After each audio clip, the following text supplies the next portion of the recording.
Nagpigil ako ng hininga. Napansin kong ang mga anino sa siwang ng pinto ay hindi normal. Ang mga ito'y may mahahabang kuko at ang hugis ng ulo, hindi pangkaraniwan, mahaba, may nakausling sungay. Maya-maya biglang lumakas ang pagkalampag ng pinto. Halos mabingi ako sa lakas ng dagundong. Ang buong kamalig ay yumayanig, nagsimula akong magdasal. Pagkaraan ng ilang saglit, bigla itong tumigil. Ang tanging naririnig ko na lang ay ang malalalim na paghinga mula sa labas. Hindi ka makakatakas! Dahan-dahan kong inilapit ang mata ko sa isang butas sa dingding. Sa labas may isang nilalang, hindi na ito tao. Ang balat ay kasing itim ng usok, ang matay pulang-pula. Nakasungaw ang matatalas nitong pangil habang may tumutulong likido sa bibig nito. Halos hindi ako nakatulog. Naghintay ako hanggang sa unang tilaok ng manok.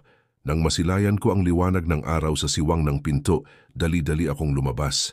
Sa harap ng kamalig, may isang bagay na bumagsak sa lupa, isang pugot na ulo. Si Mang Dado, napatakbo ako papalayo patungo sa baryo, habang ang mga mata ng nilalang mula sa kagubatan ay patuloy na nakasunod sa akin. Simula noon wala nang naglakas loob pang bantayan ng kamalig tuwing gabi. At ang Hacienda Romero, isinara ito matapos mawala ng tuluyan ang pamilya ng may-ari. Hanggang ngayon sinasabi ng matatanda na sa tuwing sasapit ang hating gabi, maririnig mo pa rin ang mga yabag sa lumang kamalig. Ang pagbabalik sa Hacienda Romero. Ang muling pagbisita.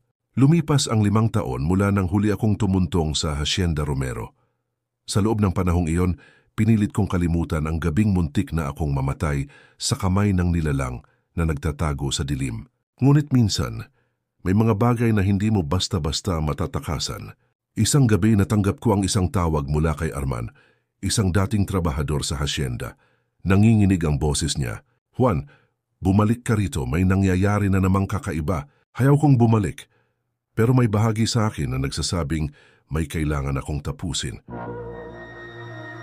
Pagdating ko sa baryo, napansin kong halos walang katao-tao.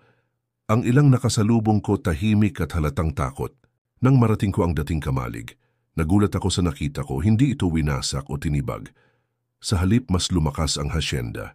May mga bagong istruktura at tila may mga taong nakatira rito ngayon. Pagdating ni Arman, agad niya akong hinila sa isang tabi. Juan, may dapat kang malaman.